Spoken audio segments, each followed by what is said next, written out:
आज हम स्टार्ट करेंगे क्लास 10th मैथ एक्सरसाइज 1.1। इसका पहला क्वेश्चन है express each number as a product of its prime factors. मतलब हमें दिए गए नंबर को प्राइम फैक्टर के प्रोडक्ट के रूप में प्रदर्शित करना है। अब इसका पहला पॉइंट है 140। अब हम अगर इसके प्राइम फैक्टर करेंगे तो हमें इसे को प्राइम नंबर से डिवाइड करना होगा। हमारे प्राइम नंबर्स होते हैं 2, 3, 5, 7, 11, 13। अब हम इसको सबसे छोटे प्राइम नंबर मतलब 2 से डिवाइड करेंगे। 2 से डिवाइड करने पर इसका आंसर आएगा 70। अब हम इसे दोबारा 2 से डिवाइड करने का ट्राई करेंगे। अगर ये 2 से डिवाइड करने पर इसका आंसर आएगा 35। अब ये दोबारा 2 से डिवाइड नहीं होगा।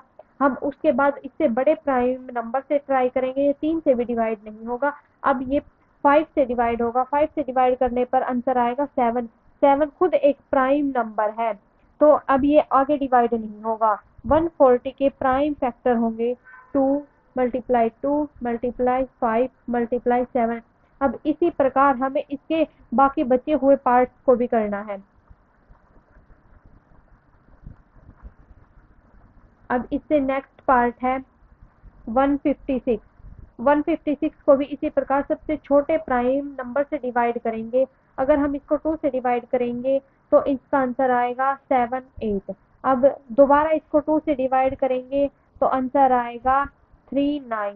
अब ये दोबारा 2 से डिवाइड नहीं होगा, तो हम इससे बड़े प्राइम नंबर से देखेंगे। 2 से बड़ा प्राइम नंबर 3। अब हम इसको 3 से डिवाइड करेंगे तो हमारा आंसर आएगा 13। 13 खुद एक प्राइम नंबर है, तो अब ये आगे डिवाइड नहीं होगा। इस प्रकार 156 के प्राइम फैक्टर्स होंगे 2 multiply 2 multiply 3 multiply 13।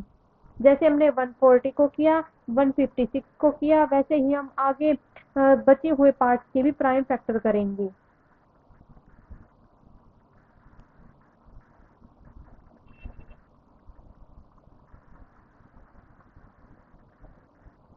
Next part है 3825। अब हम अगर इसको 2 से डिवाइड करने का ट्राई करेंगे तो ये 2 से डिवाइड नहीं होगा, क्योंकि इसका यूनिट डिजिट 5 है और 2 से केवल उन्हीं नंबरों को डिवाइड किया जा सकता है जिनके यूनिट डिजिट इवन हो। अब हम इसको 3 से ट्राई करेंगे। अगर हम इसको 3 से डिवाइड करेंगे तो इसका आंसर आएगा 1, 2, 7, 5। अब हम अगर इसको दोबारा 3 से डिवाइड करेंगे तो इसका आंसर आएगा 4, 2, 5। अब ये आगे 3 से डिवाइड नहीं हो सकता, तो हम इससे बड़े प्राइम नंबर से देखेंगे, मतलब 5। अगर हम इसको 5 से डिवाइड करेंगे तो इसका आंसर आएगा 85। अब अगर दोबारा इसको 5 से डिवाइड करेंगे तो आएगा 17। अब 17 खुद एक प्राइम नंबर है, तो ये आगे डिवाइड नहीं होगा। 3825 के प्राइम फैक्टर्स होंगे 3 मल्टीप्लाई 3 मल्टीप्लाई 5 मल्टीप्लाई 5 मल्टीप्लाई 7। तो ये 3825 के प्राइम फैक्टर्स होंगे। अब हम इसी प्रकार बचे हुए पार्ट्स को भी करेंगे।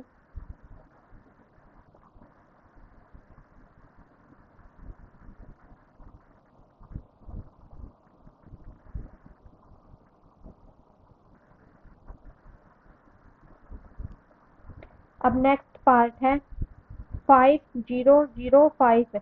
ये 2 से तो ऑब्वियसली डिवाइड होगा नहीं। अगर हम इसको 3 से देखेंगे तो 5 प्लस 5 मतलब 10, तो ये 3 से भी डिवाइड नहीं होगा। अब हम इसको 5 से देखेंगे, ये 5 से डिवाइड होगा या नहीं। अगर हम इसको 5 से डिवाइड करेंगे तो हमारा आंसर आएगा 1001। अब ये दोबारा 5 से डिवाइड नहीं होगा, तो उससे बड़े प्राइम नंबर से ट्राई करेंगे। 5 से बड़ा प्राइम नंबर 7। अगर हम इसको 7 से डिवाइड करेंगे तो हमारा आंसर आएगा 143। अब ये दोबारा 7 से डिवाइड नहीं होगा। अब हम अगर इसको 11 से ट्राई करेंगे तो 11 से भी नहीं होगा, तो उसके बाद हम 13 से ट्राई करेंगे। अगर हम इसको 143 को 13 से डिवाइड करेंगे तो आंसर आएगा 13। अब 13 खुद एक प्राइम नंबर है, तो ये आगे डिवाइड नहीं होगा।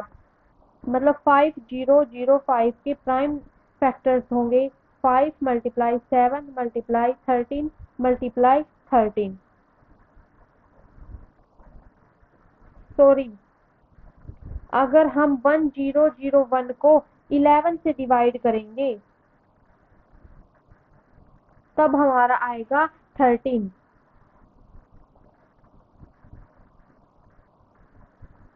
ये 5005 के प्राइम फैक्टर्स हैं। अब हम इसी प्रकार बचे हुए पार्ट को भी करेंगे।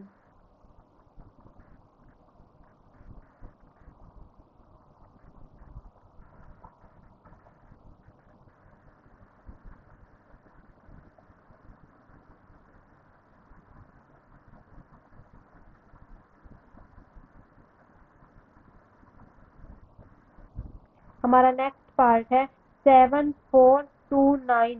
इसका भी यूनिट डिजिट 9 है, तो ये 2 से डिवाइड नहीं होगा। अब हम अगर ऐसे ही सभी प्राइम फैक्टर नंबर्स को देखेंगे तो ये सीधा जाके 17 से डिवाइड होगा। अगर हम इसको 17 से डिवाइड करेंगे तो हमारा आंसर आएगा 437। अब हम अगर 437 को 19 से डिवाइड करेंगे तो हमारा आंसर आएगा 23। इस प्रकार 7429 के प्राइम फैक्टर्स होंगे 17 मल्टीप्लाई 19 मल्टीप्लाई 23।